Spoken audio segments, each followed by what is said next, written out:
नमस्कार मित्रों, मैं आचार्य प्रमोद उपाध्याय काल सर्प से जुड़े हुए इस सीरीज में आप सभी का पुनः हार्दिक स्वागत करता हूं। मित्रों, आप सभी के समक्ष उपस्थित हूं। आज बात करेंगे छठे काल सर्प दोष का, जो कि जन्म कुंडली में बनता है, यानी कि महापद्म नामक काल सर्प दोष। मित्रों, जैसा कि आप सभी को पता ही है कि जिस किसी भी व्यक्ति के जन्म कुंडली के अंदर काल सर्प दोष होता है, वह, जैसे कि मैंने बताया ही है पहले कि काल सर्प दोष 12 प्रकार के होते हैं। काल सर्प दोष से व्यक्ति ऐसा नहीं कि जीवन में सिर्फ हानि ही उठाता है, कई बार जीवन के अंदर काल सर्प दोष, अगर राहु ग्रह सही स्थान पर विराजमान हो या फिर उसका सटीक उपाय कर लिया जाए, तो जिंदगी के अंदर मनुष्य को काल सर्प दोष फर्श से अर्श तक का सफर तय करवाता है, और जब नकारात्मक फल देना प्रारंभ करता है तो फिर अर्श से फर्श तक भी पहुंचा देता है।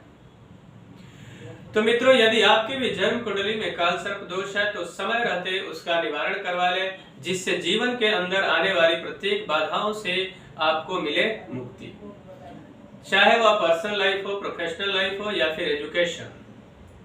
आइए आज बात करेंगे कि महापद्म नामक काल सर्प दोष किस प्रकार से बनता है। जन्म कुंडली में राहु और केतु किन किन भावों में विराजमान रहते हैं तो उस काल सर्प दोष का निर्माण होता है, और उसका आपके दैनिक जीवन में किस प्रकार का प्रभाव रहता है। तो मित्रों, महापद्म नामक जो काल सर्प दोष है वह राहु ग्रह 6th हाउस यानी कि छठे भाव में जो विराजमान होते हैं, और केतु ग्रह 12th हाउस यानी कि द्वादश भाव में जब विराजमान होते हैं, इस परिस्थिति में महापद्म नामक काल सर्प दोष का निर्माण होता है। अब इस काल सर्प दोष के निर्माण होने से आपके जीवन में किस प्रकार का प्रभाव रहता है, आइए इसको जानते हैं। छठे भाव में राहु ग्रह विराजमान होने से सबसे पहले आपके ऊपर लायबिलिटी बढ़ाने का कार्य करते हैं, यानी कि कर्ज अगर आपने ले लिया है तो उसमें से कहीं ना कहीं आपका निकलना आसान नहीं दिखाई देता है, अगर उनकी परिस्थिति सही नहीं है तो, या फिर आपने उनका सही निवारण नहीं करवाया है तो। शत्रु सदैव आप पर हावी रहते हैं, और साथ ही साथ में रोगों से आप ग्रसित रहते हैं। छोटे मोटे रोग भी कई बार विकराल रूप धारण करते हैं, जिससे कि आपकी समस्याएं कहीं ना कहीं बहुत अधिक जीवन के अंदर बढ़ जाती है। निराशा ही निराशा हाथ लगती है। चाह कर भी आप अपने जीवन के अंदर शत्रुओं पर विजय प्राप्त करने में नाकाम हो जाते हैं।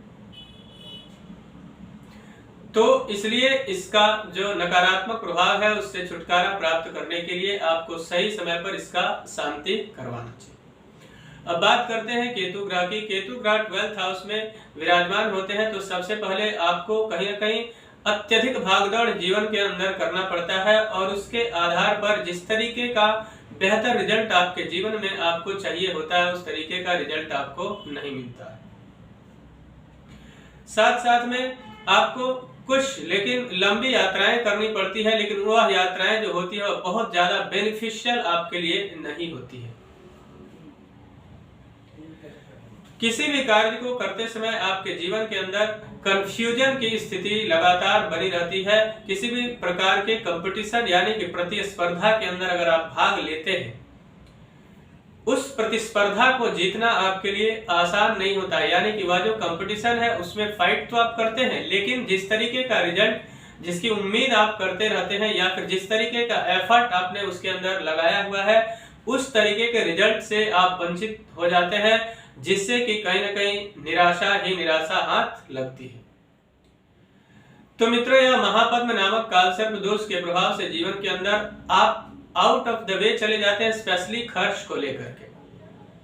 खर्च पे किसी भी प्रकार आप लगातार प्रयास करते हैं कि नियंत्रण हो जाए, लेकिन नियंत्रण होता नहीं है। कई बार बहुत अधिक अनायास खर्च बढ़ जाता है, जिससे कि आपके दैनिक दिनचर्या, दैनिक जो जीवन है उसके अंदर आपका फाइनेंशियल कंडीशन जो है वह पूरी तरह से चरमरा जाता है।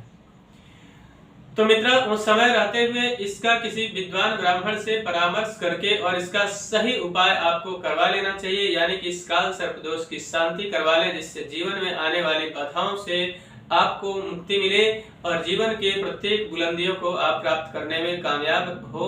जिसकी आप चाहत रखते हैं या फिर आप जिसके काबिल हैं। तो मित्रों, मुझे आशा है कि मेरा यह कार्यक्रम आप सभी को पसंद आया होगा। मित्रों, मेरा एक निवेदन है कि अगर अभी तक हमारे चैनल को आपने सब्सक्राइब नहीं किया है तो कृपया चैनल को सब्सक्राइब करें, वीडियो को अधिक से अधिक लाइक और शेयर करें, बेल आइकन को दबाएं जिससे नई नई जानकारी आप तक पहुंचती रहे। मित्रों, पर्सनल लाइफ हो या प्रोफेशनल लाइफ, किसी समस्या को लेकर बहुत ज्यादा परेशान है या फिर आप अपने जन्म कुंडली का विश्लेषण करवाना चाहते हैं तो आप हमसे संपर्क करके और उस समस्या का समाधान प्राप्त कर सकते हैं। तब तक के लिए इजाजत दीजिए। नमस्कार।